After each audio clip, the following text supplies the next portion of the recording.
Alvin Bernard Nelson was born in 1975 to the late Miss Essie in New Orleans, Louisiana, the Magnolia Project to be exact. As a youth, Alvin Nelson, aka Killa Stone, would find himself getting into all kind of mischievous and criminal bullshit. Landed himself a stint in LTI. While in LTI, Stone would earn his stripes, ultimately ending up being the big homie representing Uptown. It's no secret that Stone was holding it down.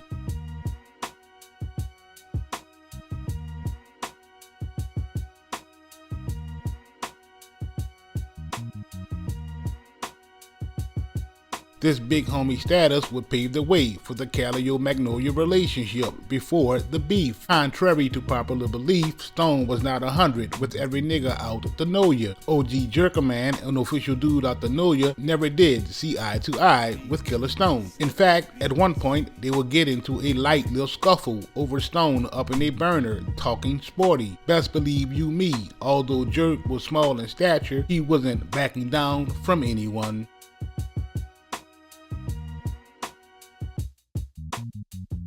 Known for throwing them hands and always packing a tool, Stone too was a force to be reckoned with in the know ya. Upon being released from juvenile jail, Stone would jump straight in the game, pumping that hard, going from 20s to flippers, from flippers to halves, until finally coming up on a 2 1/4. Once Stone was on a 2 1/4, it would be all the way up from there. It wouldn't be long before Stone would get a major connect and be doing his thing. It's no secret that it was Stone who encouraged Terrance Williams to break out of juvenile jail. In fact, it was also Stone who had given Terrance the name Lil Gangsta. It wouldn't be long before Terrance would drop the Lil from his name and run with the name Gangsta. Let's fast forward. In 1996, violent crimes were on the upswing in New Orleans. With corrupt politicians running the city and corrupt cops running the streets, things had gotten out of hand. New Orleans' image, which was already suffering not only from the rash of murders, but also from an accident that same year in which a freighter slammed into the Riverwalk shopping mall, injuring shoppers and damaging businesses. The time a barge hit this area was back in 1996. The Brightfield cargo ship lost control and slammed into the Riverwalk. 116 people were hurt, and that crash caused millions of dollars in damage to the properties along the riverfront there. Well, with 15 murders in the 10 days after Thanksgiving, the city of New Orleans was on edge. Even the homicide capital of America, where a day rarely passed without the killing, the bloodshed had become far too much to bear. This, however, would have no effect on the drug trade, as Stone was still pumping. In fact, he was balling even harder than before. In a shocking turn of events, Stone's protege, Terrance Gangsta Williams, will go with his move and backdoor his big dog out of some birds of yayo. There's a saying in New Orleans that goes like this: nothing beats the double cross but the triple cross. Stone, who was a student of the game, didn't know for sure who had went under on him, but he had an idea. Several events would take place that would make up Stone's mind that it was Terrance who had stole his shit. In March of 1997, Terrance copped a brand new QX4 off the showroom floor. If I'm not mistaken, he may have been the first one in the city to cop.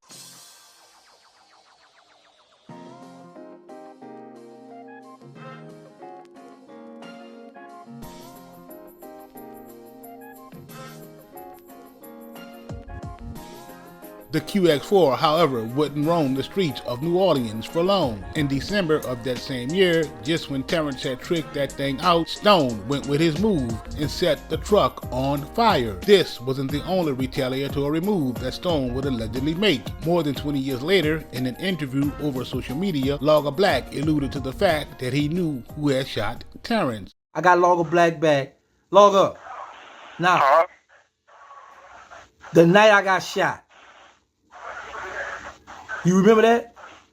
Yeah. I could not, man. I can never forget that, man. One of the nights I was able to re-rock. Yeah. Okay, so what do you remember that night I got shot?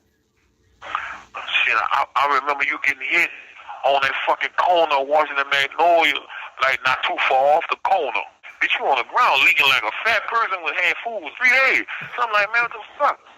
Bitch, what happened? You hear me? They like, man, they don't know who the nigga was with ski mask. But you know, dude wound up bumping into me and tell me who that was him, though, you hear me? Oh yeah. Well, Yeah, listen. Homie bumped into me by the cut by the tree and told me that was him. He said, bitch, you didn't even know that was me that fucked with homie. I said, bitch, I didn't even know that was you either, bitch. I said, but bitch, I tried to knock all the deodorant from one of your own, bitch. You heard me? Bust out laughing, you heard me? The mother of Stone's only son, Dee from Kenner, would also take to social media to run an ep where she too would say that it was Stone who had shot Terrance. This news would set the internet on fire. Just when everyone thought that the talk had died down, Dee and Terrance would take to IG Live, where Dee would reiterate on what actually took place. My thing is, I know how guys pillow talk, and you have a baby with Stone, so a lot of stuff you're saying is accurate. I know you know a lot of stuff. But my question is, why you never brought this to me when we was on the street? Why are you bringing it to me now? You just answered the question. You said, you know, I'm his baby mama. You know, I know a lot of stuff. It's not that I agreed with everything he did. And if you know, around that time, we was going through something ourselves. Very, very deep, if you recall, with the babies and all of this. So with that being said, at first I was confused by it because I've never seen no stuff like that in my life. So I had to really realize what I was dealing with, point blank, period. Like, you got to realize he did that to you, and then after that, I was threatened and all kind of stuff, and, you know, done a lot of stuff. Hold up. So who was you threatened by? Who threatened you? I was threatened by Stone.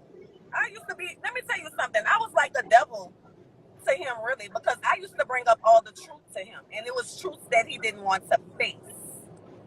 So I was the truth to him, and he didn't want to. He wanted to be fake and take care of Gangsta like he didn't shoot him, and he wanted to be fake and act like this and act like that, and I just didn't never allow that. I never allowed that. So I couldn't choose between him and Gangsta.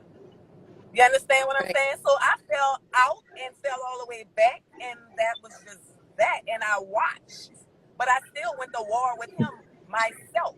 So, Gangsta, how do you feel about knowing that that was your friend who did this to you? How do you feel about that? Man, you know, Slim said it best. Cutthroat, baby. Cutthroat committee. That's how we come up. It is what it is. I ain't tripping. I'm still alive. I'm out of here, man. Bye. That's right.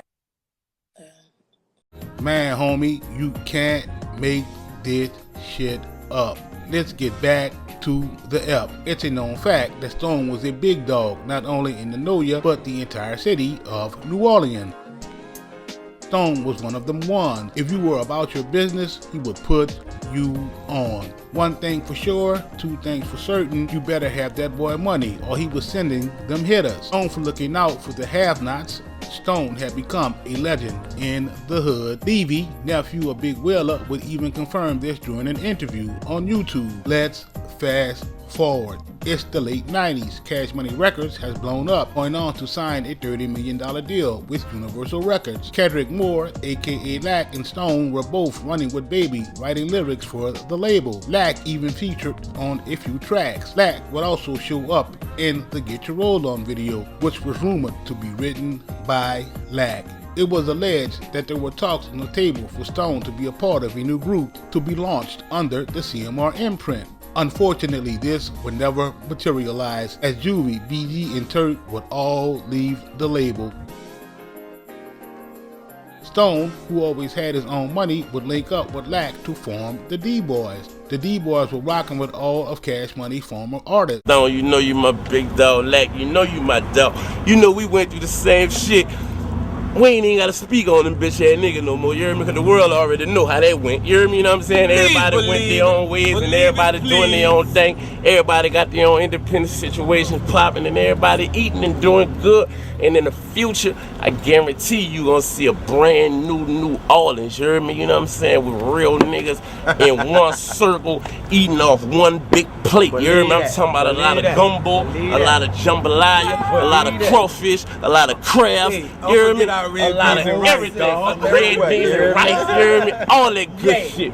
Even getting production work from the great Manny Fresh. Get the D-Boy out. You heard me? I got a song on there. I got a baby mama. She need her money.